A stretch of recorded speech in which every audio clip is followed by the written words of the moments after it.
8강 강의 두 번째 업무도 한 파이 시작하겠습니다.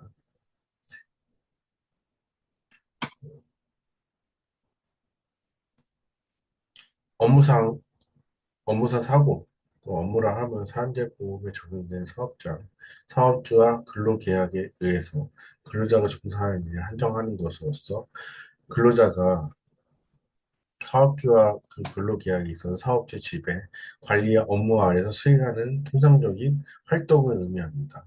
그 안에서 업무상 재해가 발생했을 때 어떤 요건들이 있는지 설명하겠습니다.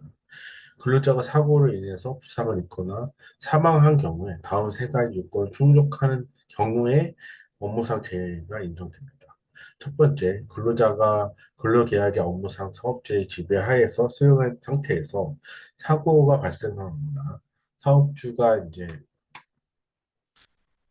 관리하고 있는 시설물의 결합 또는 관리상의 하자로 인해서 사고가 발생할 경우, 네, 네, 그때 업무상 재해에 해당됩니다. 그리고 두 번째, 사고와 근로자의 당사자 간에 상당한 인과관계가 있을 때, 네, 있을 때죠. 있어야 되겠죠. 그리고 세 번째가 이게 되게 애매하고 좀 중요한 내용이 한데 근로자의 고의, 자해 행위나 범죄 행위 또는 그것이 원인이 되어 발생한 사상이 아닌 것. 단, 자살의 경우에 업무상 스트레스로 인해서 정신과 치료를 받는 자 또는 업무상 재해로 인해서 유형인자가 정신장애로 인해서 정상적인 인식 능력이나 행위 능력 또는 정신적 억제력 현저히 저하된 상태에서 자살 행위를 위해서 사상해왔던 의학적 소견이 있는 경우 업무상 재해로 인정합니다. 네, 세 가지. 요약해보면 사업주의 지부에서 업무를 할 때 사고 난 거. 두 번째가 사고하는 피해자와 사고와 근로자의 상당한 인과관계가 있어야 되죠. 그러니까 사고가 난 거에 대해서 사용자에게 상당한 인과관계가 있어야 된다. 그런 것이고, 두 번째는 그 자살, 따돌림, 뭐 그런 정신과 치료를 받았을 때 인정받을 수 있는 의사의 소견이 있어야 된다라는 것입니다. 그 업무상 재해에서 이제 관리를 하려면 안전보건 관리를 해야 됩니다. 안전보건 관리를 사업주는 그 총괄 책임자. 그러니까 총괄 책임자는 그 관련 법률 제362조에 따르면 동일한 장소에 사업을 하고 있는 일부에 도급하는 경우도 포함되는데 동일한 장소에 일하는 근로자에 대해서 그 관리를 해야 되고 이것은 동등하게 관련 법 24조에 따라서 산업안전보건위원회가 같이 사업주와 협의를 해서 이 관련 그 관리를 해야 된다. 안전관리를 해야 된다는 것이고, 이 관련 관리는 안전보건 관리 책임자가 맡아서 하게 됩니다. 대신 문제가 생겼을 때는 사업주와 상의를 해가지고 관련 내용은 역으로 총괄 책임자와 안전보건위원회와 협의를 통해서 이 사업장에 대해서 관리를 당연히 문제가 생겼을 때 해야 되고, 그 업무상 재해가 발생을 했을 때 어떻게 보상을 할 것인지, 보상을 해서 어떻게 재발 방지를 마련할 것인지도 굉장히 중요하다라고 말씀드릴 수 있습니다. 그리고 그 책임자는 그 공장장을 만들어서 공장장은 또 그 각 부서장들에게 각 과장, 각 조직 반장이 관리 감독자를 각각 맡으면서 공장장이 이 관리 감독자를 통제를 해야 됩니다. 그렇게 해야 그 각 부서장과 각 과장과 조 반장들이 안전관리자, 안전보호관리 담당자, 안전보호관리자, 그 보건관리자, 그리고 산업보건이 그 법률 16조부터 17, 19, 18, 22조 이렇게 쭉 써 있습니다. 이것들이 체계에 딱 맞아져야 작업을 할 수 있다. 그러니까 근로자가 작업할 수 있는 환경은 이 사업주와 관리 감독자까지 하나의 형태로 스퀘어가 만들어져야 작업자가 일을 할 수 있다라고 말씀드릴 수 있습니다. 유형별 사고의 인정 기준이 있습니다. 이 인정 기준에 따르면 첫 번째가 작업 시간 중 사고, 두 번째가 작업 시간 외의 사고, 세 번째가 휴가 기간 중의 사고, 네 번째가 출장 중 사고가 있습니다. 다섯 번째가 출장 중 사고, 행사 중 사고, 여섯 번째가 출퇴근 중 사고, 일곱 번째가 기타 사고가 있는데, 기타 사고는 아래와 같은 유형에 해당하는 건데, 폭력 행위에 의해서 사상할 경우예요. 그러니까 누구를 그러니까 재방기 경위에서 사실상 근로자가 담당자 업무의 성질이 가해 행위를 유발했을 때 사회통으로 인정된다. 타인의 가해 행위에 대해서 사상 인간가 있을 까 그러니까 누군가가 근로자를 때린 것을 말합니다. 그때 이제 기타 사고라고 하죠. 예. 그리고 이제 또 행사 중 사고가 또 이게 어려운데 근로자가 운동 경기나 야외 등산 대회 각종 행사에 참가했을 때 사고를 당할 경우가 있어요. 그때 사상하거나 했을 때 사업 통념상 근로자 행사에 참여한 것은 회사 노무 관리의 운영 체계에 움직인 것이라서 그 사업 운영상 필요한 인장한 경우 충족된 경우에는 그 근로자를 책임져야 되죠, 사업주가. 그래서 사업주가 참여하는 글에 대해서 해당한다 추구한 거 처리해야 되고 당연히 그 행사에 참여했을 때 다쳤을 때는 사업주가 참가실 그 책임져서 그 진료를 받게 해야겠죠, 당연히. 네, 그렇습니다. 그리고 이 모든 것을 점, 이 모든 내용은 산업안전보건법 전면 개정을 하면서 이루어지게 됐죠. 네, 2019년 1월 15일에 산업재해에 대해서 획기적으로 줄여주고 안전을 건강히 일할 수 있는 여건을 조성해야 된다. 근데 이거보다 또 23년이니까 또 생긴 법률이 있어요. 중대재해처벌법이라고. 네, 그건 좀 이따가 다시 설명해 드리겠습니다.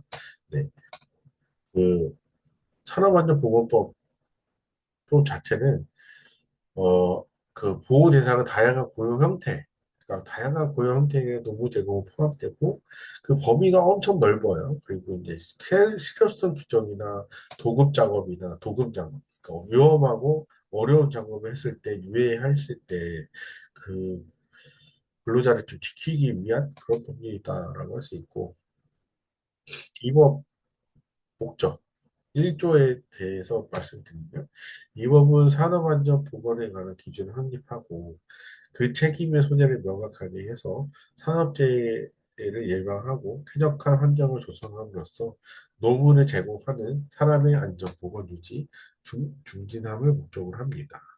그리고 정의에 대해서 산업의 노무를 제공하는 사람이 업무에 관계되는 시설, 건설물, 그 설비, 원재료, 가스, 중지, 분진 등 의하거나 그 작업을 했을 때 부상을 말합니다. 그리고 그 여러 가지 내용이 있는데 정의 딱 두 가지만 줄여서 써놨어요. 썼는데 이제 첫 번째가 산업재해가 있고 두 번째 중대재해가 있습니다. 그리고 이것들에 대한 그 명칭들이 좀 있는데 근로자, 도급인, 수급인, 관계수급인, 건설공사 발주자, 건설공사 안전보건진단, 직업안전 측정이 있습니다.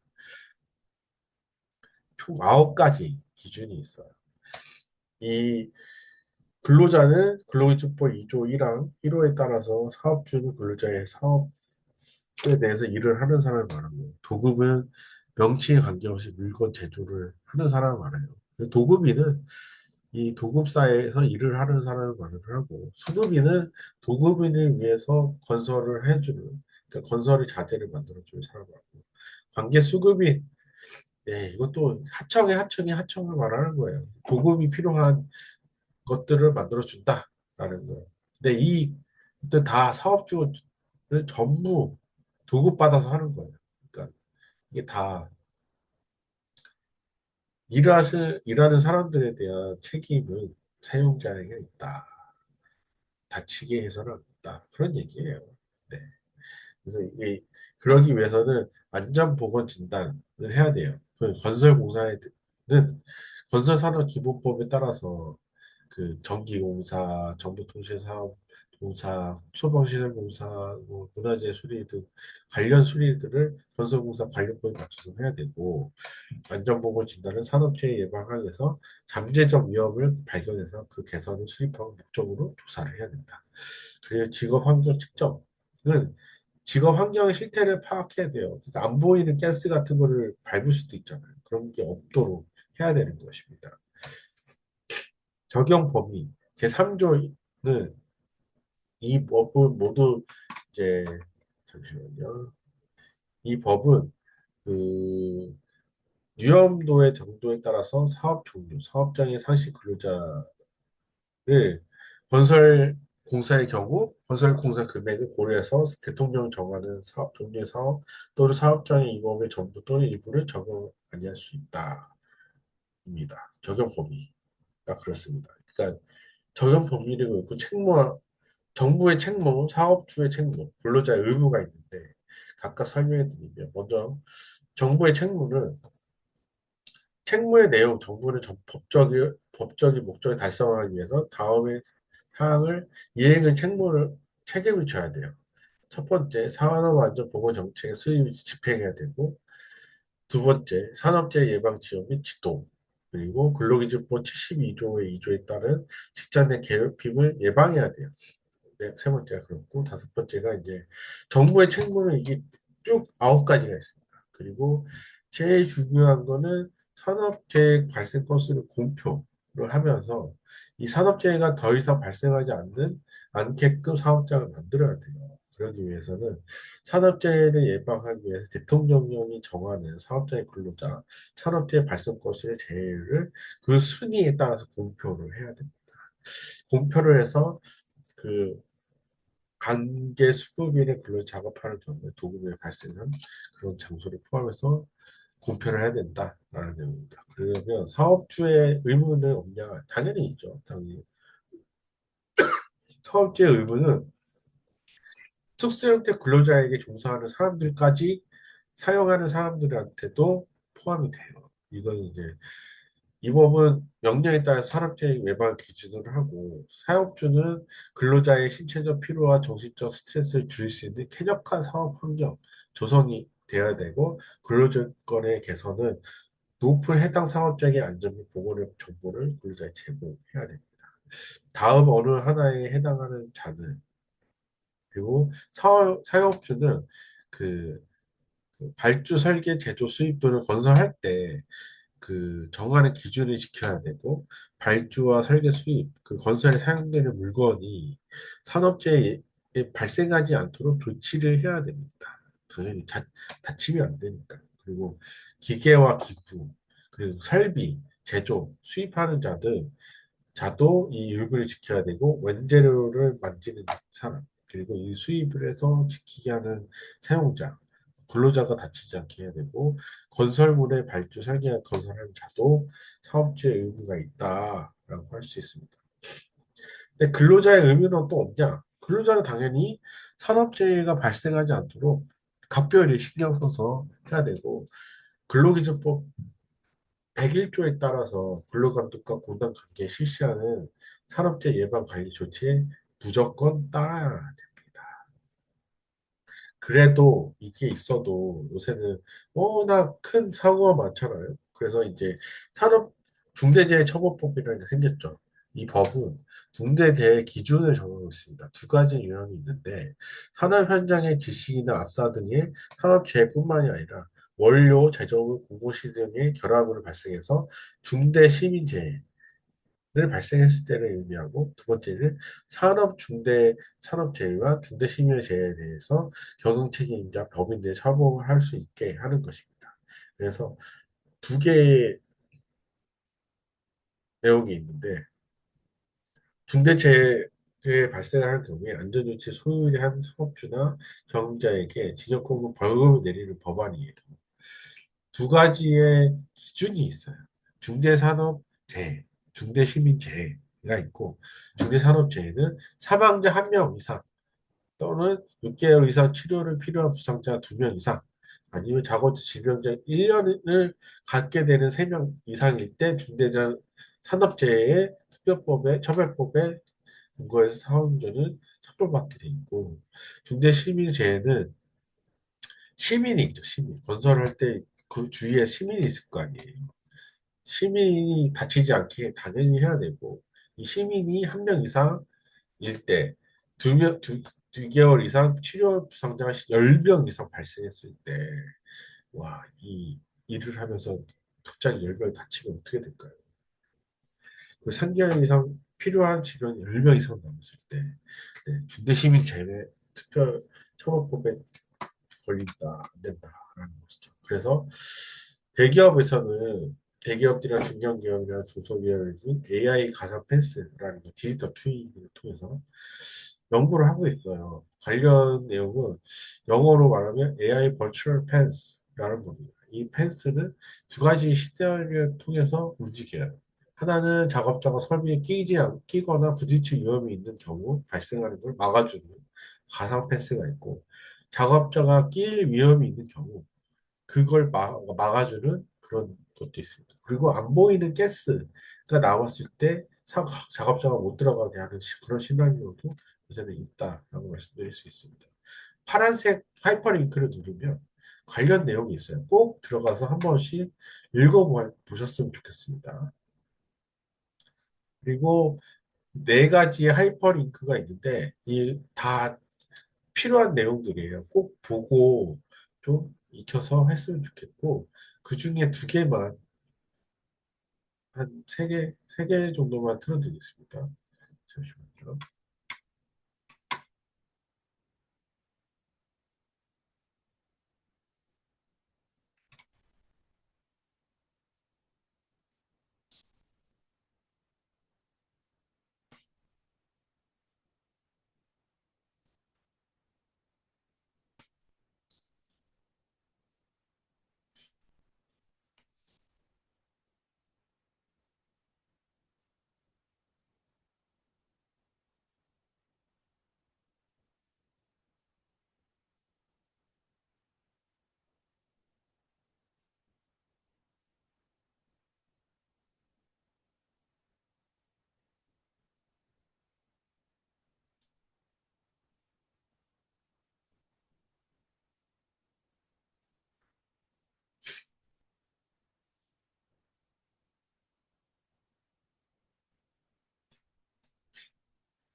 네. 이와 같이 관련 자료가 4개 정도 있습니다. 관련 시간이 많이 나오지 않, 그,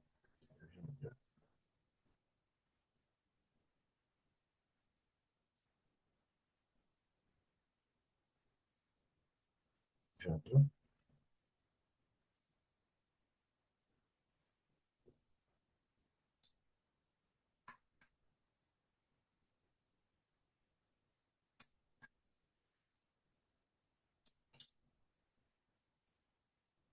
그, 그래서 이 4개의 하이퍼링크를 들어가서 그 내용을 봤으면 좋겠습니다. 보셔야 제가 한 내용들을 좀 이해할 수 있다고 생각됩니다.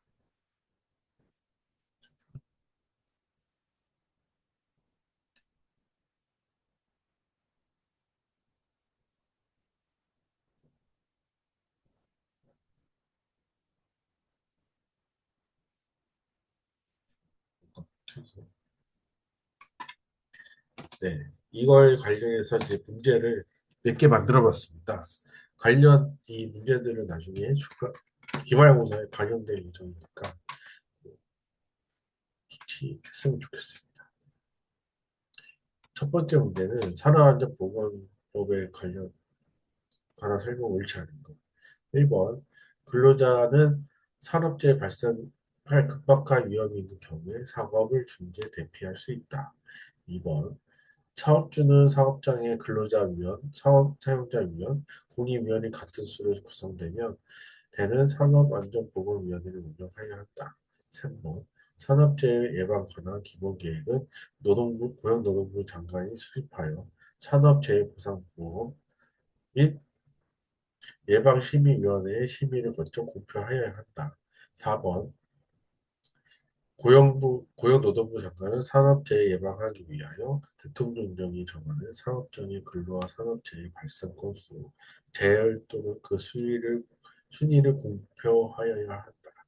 5번, 고용노동부 장관은 역학조사를 하는 경우 근로자 대표가 요구할 때 그 역학조사에서 참석할 수 있다. 정답은 2번이 틀렸습니다. 네. 1번, 3번, 4번, 5번은 산업안전법 52조, 7조, 10조, 141조를 참고하시면 될 것 같고, 이번에 틀린 이유는 산업법 이제 24조에 관련 내용이 있습니다. 사업장의 안전 및 보건 중요 사항에서 심의 의결을 하기 위해서 사업장의 근로자위원과 사용자위원회 같은 수로 되는 산업안전보건회를 구성하여야 합니다. 그러니까 그 근로자위원회, 사용자위원, 공익위원 같은 수로 구성되는 산업안전보건위원회를 구성해야 된다라는 게 아니고, 그러니까 사업주는 사업장의 안전보건 중요사항 심의 의결을 하기 위해서 근로자위원 그리고 사용자위원을 넣으면 됩니다. 그러니까 공익위원이 아니고 사용자위원, 공익위원이 틀리다라고 할 수 있습니다. 두 번째 문제는 직업안전법상 요구를 옳지 않는 것. 직업안전기관이란 직업 초계, 직업지도 등 직업안전 업무를 수행하는 지방 고용 노동행정기관을 말한다. 2번, 직업소개란 부인 또는 구직의 신청을 받아 구직자 또는 부인자를 탐색하거나 구직자를 모집하여 구직자와 구직자 간의 고용 계약이 성립되도록 알선한 것을 말한다. 3번, 무료 직업 소개 사업이란 수수료 회비 또는 그 밖에 어떠한 금품 받지 아니하는 직업 소개 사업을 말한다. 4번, 근로자 공급 사업이란 근로자 파견 사업을 포함하여 공급 계약에 따라 근로자를 타인에게 사용하는 산업을 말한다. 네, 5번, 고용 서비스란 구인자 또는 구직자에 대한 고용 정보의 제공, 직업 또 소개, 직업 지도 또는 직업 능력 개발 및 고용을 지원하는 서비스를 말한다. 알겠습니다. 정답은 4번이 틀렸습니다. 4번은 근로자 공급 사업이나 공급 계약에 따라서 타인에게 사용하는 사업을 말하고, 다만 파견 근로자 보호 등에 관한 법률에 따라서 근로자 파견 사업을 제외한다라고 제외합니다. 그래서 4번에 틀린 이유는 그 근로자 사업이나 근로자 파견을 포함하여 공개에 따라서 근로자 타인에게 사용하는 사업이 아니고, 그러니까 그런 사업이 아니에요. 파견 근로자를 보호하는 법률에 따라 파견 사업을 제외한다라고 되어 있기 때문에 아니다라고 아닙니다. 세 번째 문제. 근로기준법상 사용자가 특별한 사정이 있어 일주에 12시간 연장 근로와 초과해서 근로 시간을 연장하고자 한 경우 요구되는 절차는 무엇일까요? 첫 번째, 근로자 동의만 필요하다. 두 번째, 노동위원회의 승인만 필요하다. 3번, 노동부 장관의 인가만 필요하다. 4번, 근로자의 동의와 노동위원회 승인이 모두 필요하다. 5번, 근로자의 동의와 고용노동부 장관의 인가가 모두 필요하다. 정답은 5번. 사용자는 특별한 사정이 있으면 고용노동부 장관의 인가와 근로자의 동의를 받아 근로 시간을 연장할 수 있습니다.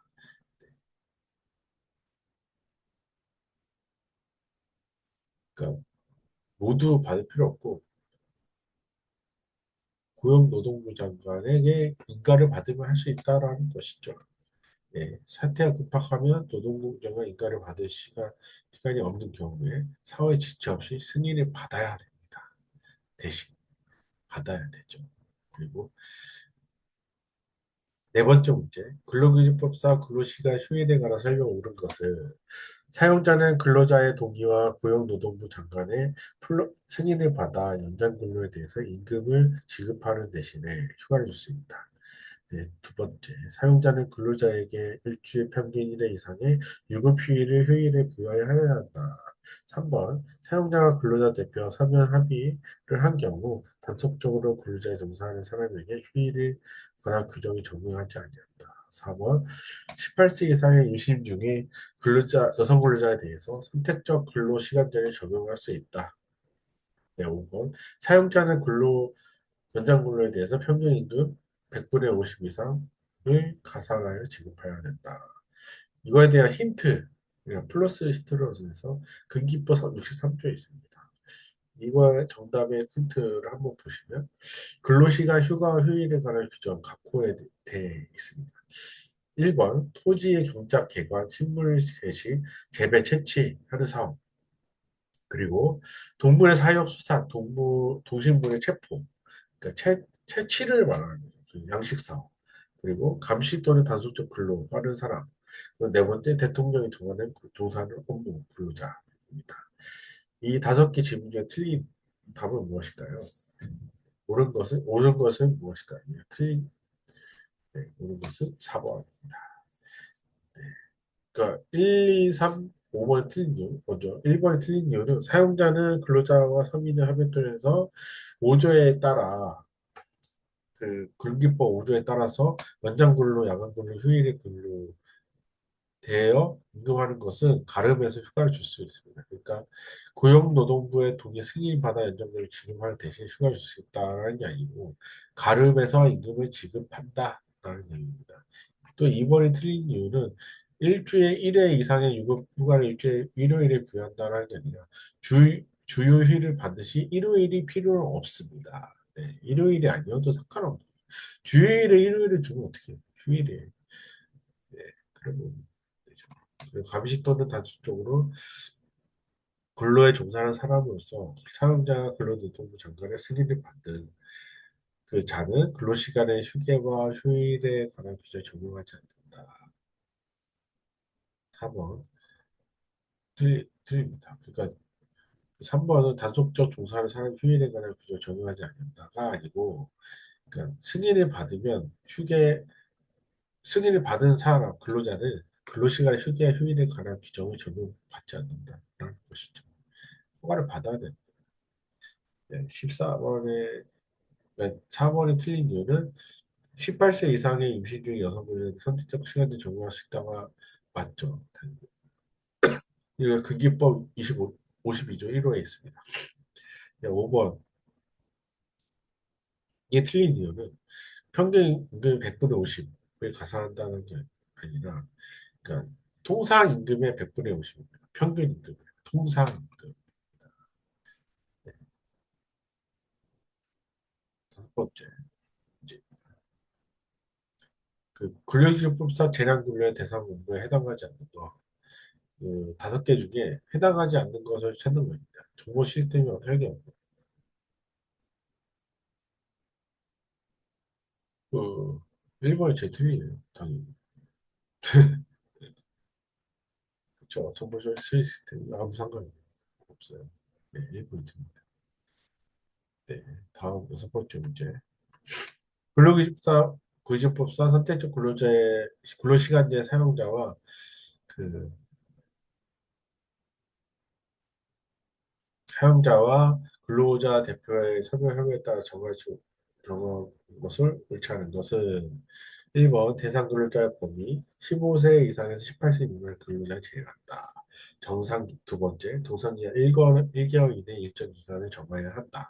세 번째, 반드시 근로하여야 할 시간대 정하는 경우에 그 시작 및 종료 시간 사용자가 그 결정에 따라서 근로자를 근로하게 할 수 있는 시간의 정하는 경우에 그 시간, 종료 시간을 말한다. 다섯 번째, 종사 시간 기간의 총 근로 시간, 시간입니다. 정답은 4번이 틀렸습니다. 4번이 틀린 이유는 사용자는 취업 규칙에 따라서 그가 취업 규칙에 준하는 규칙을 말합니다. 지침을 말하는데 이 업무 시작의 종료 시각, 근로자의 결정에 맡기기로 한 근로자에 대해서 근로자 대표 서면 합의를 통해서 각 호의 시합을 정하면 그러니까 그 규칙을 정하면 1개월 이내 정사 기간을 평균을 해서 일주일 기간 근로시간 50조 1항의 근로시를 초과하지 않는 범위 안에서 일주일간의 제50조 1항에 대해서 초과를 근로할 수 있다라고 되어 있습니다. 네, 네. 이것으로 8강 강의를 마치겠습니다. 그리고 제가 지금 목 상태가 많이 안 좋고 오타가 굉장히 많네요.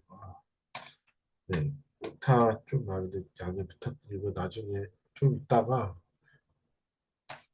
오타 다 지우고 다시 업로드 하도록 하겠습니다.